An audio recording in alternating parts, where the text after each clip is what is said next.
All right. Welcome, everybody, to the Adapters Advantage podcast. My name is Deniz Olcay, Vice President of Marketing at Allego. And I'm really excited to be joined today by Ben Purton, Senior Director, International Enablement and Global Onboarding at RingCentral. Ben, welcome to the program. Pleasure to be here, Dennis. Thank you very much. Tell us a little bit about what you do at RingCentral. Well, at RingCentral, I look after everything outside of sort of North America when it comes to enablement. We have a region, we have 4 main countries and then lots of subsidiary countries underneath that. From a global perspective, as you mentioned in my job title, I look after the onboarding now. I took over that about 2 months ago, and that also includes America. That's really enjoyable because that's where my background's from. But I've been in enablement 10 years. I also wanted to make sure maybe we give a quick high level on who RingCentral is for our listeners and for our viewers. Would you mind giving a quick kind of high level for those that are not familiar? Sure. So we're a business communications company. So all things ranging from whether you're unified communications, we've got our contacts, our CX platform. So anything from customer experience. We've delved into the world of AI for the last sort of 10 years plus. And one of the things that we're really passionate about is stuff like CI/CA, which I know that Allego are very passionate about as well. We've got our tool called RingSense. So all things business communications there. We've got a full suite of solutions to suit. It seems like you've most recently taken on some responsibility in the onboarding space. Can you tell us a little bit about some of the primary priorities on your plate in that area and sort of how you're thinking about onboarding in this climate? I think onboarding in this climate has to get sort of smarter. I think in enablement in general, all of our processes and our programs need to get smarter and more value impacting. So we've tried to make it as tailored and as role specific as possible. That is a very generic term in enablement, role specific onboarding. We really are trying to get there. I think when everyone says we've got it completely nailed, role specific onboarding, I'm almost jealous because some organizations like my own, they can have 20, 30 roles. And there's all these different complex trees that go for it. So we're just we're always going to be on our everboarding journey to get to sort of utopia of role-specific onboarding. Can you talk to our audience a little bit about sort of what's your philosophy on the different modalities of learning to really get people to be ramped up quickly? So we are utilizing our own CI/CA tool called RingSense. We're also utilizing things like on-demand. We have a video platform, for example, and we use breakout rooms and sessions like that when we're doing virtual pieces. That's absolutely critical. I always find, because we've automated and made lots of stuff on demand, one of the biggest challenges, and so one of the things that lots of companies are guilty of doing, they go, okay, we've made the best video content, and you can give out this best video content, and let's say you've even made it bite-sized so people can do it on their Peloton, but you can automate too much. That's one of the things I've learned. The biggest tip I have is don't ever give up the live training. If you give up the live training, if we all become video training, even AI generated video, which is a really fascinating area, right? That it's not the same. We're all quite a bit away off. You need to have that mix of CI/CA tools, live training, on-demand automation of on-demand video content. Can you talk to us a little bit about sort of what's your philosophy on sort of measuring really all those touch points and eventually saying, yes, like this cohort or this rep or this team is really fully ramped and ready to go? I'm curious about sort of how you're approaching that. It's one of the most interesting things I've found is you can sometimes shoot your metrics completely in the foot before you've even begun. And what I mean by that is one of the most popular things I've seen in the industry is you have a company and they've done loads of work on tracking of like, okay, we do loads of product training on this product and we want to see how much they're selling of this product, et cetera, and how quickly they're getting to sell, what's their average deal velocity time, is it marking to the average, are they above average in terms of that, all this fun metric stuff. But all of that is actually completely useless, right? Which is a bit of a strong word to use. If you don't do one simple sales operational thing, which is having a good set of consistent guardrails around your pipeline. If you don't have a pipeline given to you, if that hasn't been guardrailed in a very particular way, then that makes all the metrics really difficult. If it has been guardrailed well, then it makes the metrics much more achievable. We look at velocity, we look at how much they're selling certain new products, we look at their success in certain stages of the cycle.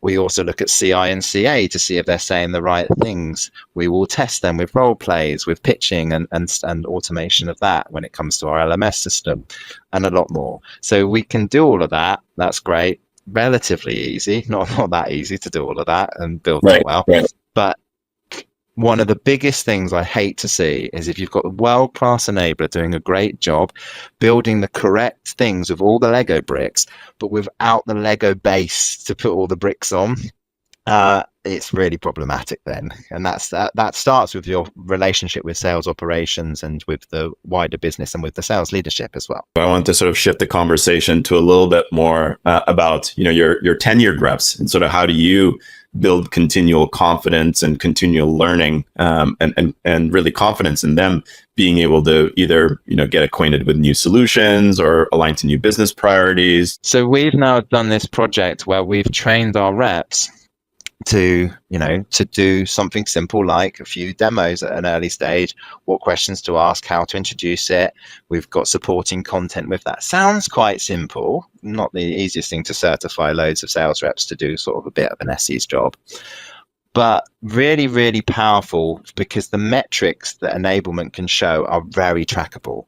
How many demos per deal are we doing? Have we seen in the groups that we've done a decrease in sales cycle or a decrease in sales stages? Have we seen an increase in sort of speed to close? We can track all of that and pivot against when we've done these projects against certain products and solutions that we've got.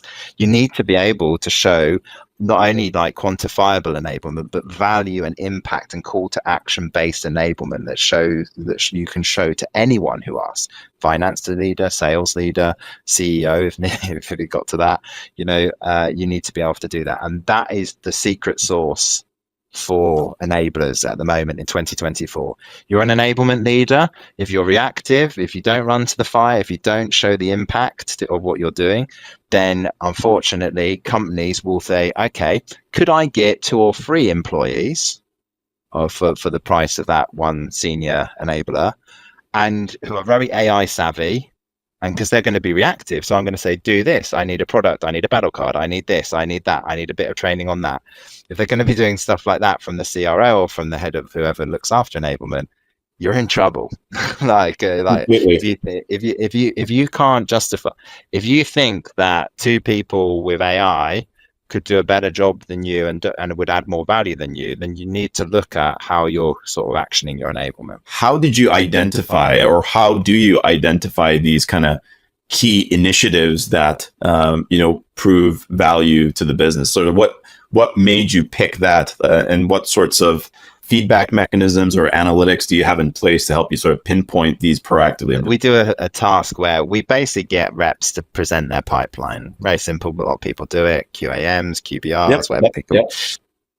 One of the gold is, what do you need, right? There's a slide like, what's your main ask? And a lot of the time it would be like, I really could do with quicker response times from that, from this team. I could really do with, more knowledge on the product. So some of them even asked, can I start doing demos more? So we saw that as a common theme. And so, and also we knew that the resource was thinner than ever before. There's more solutions than ever before at RingCentral, for example, and other companies are like that. They're diversifying their portfolio of product sets. And so it was quite an easy one to spot. I don't go, we should do this and come up with all these incredible ideas myself. I wish I did. In fact, lots of the time it's the hive of the group, so Steve will come up with an amazing idea. Louise, my head of UK, James and one of the SE leaders, they will come up with these incredible ideas. And all I have to do is sort of put all the chess pieces, I guess, together and sort of map it out to make sure that that program is actionable, it shows value. But sometimes it's about cutting loose the work. Yeah. And that is a skill in itself. It's like in sales. One of the best skills in sales you can have is when to know when to walk away from a deal. Even if it's early stage, it looks big and juicy, but you're realistically got a 0.5% chance. Is that really worth your time? Probably not. Same in enablement. If you've got a project that's not showing value, cut it. Even if it looks like you shouldn't cut it because it was your biggest project for the half a year. What advice would you give sort of your younger self, if you would, right? In terms of someone maybe just starting their career in enablement, or someone that's maybe stuck in a rut trying to really prove their value. What sort of advice would you give them to really recharge, right? And come back sort of swinging, if you will, to make an impact to the business? Don't be scared of people's job titles. If you need help, go to them. Pitch to them, instead of like waiting for them to come to you, because if they come to you, it's probably not good news. If you go to them, it's probably going to be good news. So that's my biggest sort of wish I knew that earlier in my career.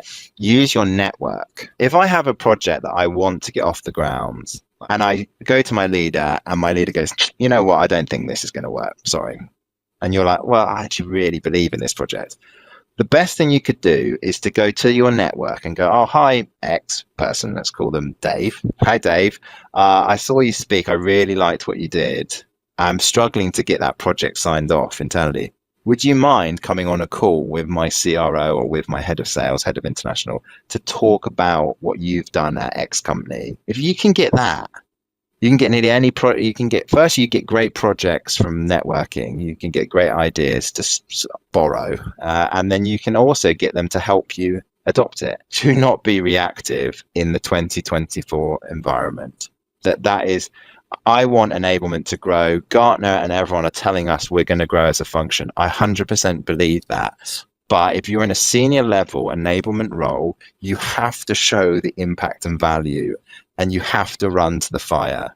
And that is the absolute critical thing. If not, unfortunately, it can end badly for enablement teams, but certainly for enablement leaders. Thank you so much again for being on the program, Ben. It was a pleasure speaking with you, and hoping to have you on the program again soon. Thanks, Deniz. Just one final thing for me is I'm the board secretary for the Revenue Enablement Society. All of those fun things that I just discussed at the end, to put a more positive spin on it, there is a huge network out there in various societies, collectives, squads, etc., that are out there to support you as a community. Definitely use them. Don't see it as a sign of weakness. It's a sign of strength. We're always there to help as one sort of group. And so, yeah, thank you so much for having me. Yeah, I'm going to second that one, Ben. I think that's a great positive note to end on. Give a shout out to the Revenue Enablement Society, right? The community is there. As much as you're running to the fire, run to the community as well. How about that? Love it. To support you. Thank you so much, Ben, again for being on the program. Pleasure speaking with you. Cheers. Thank you.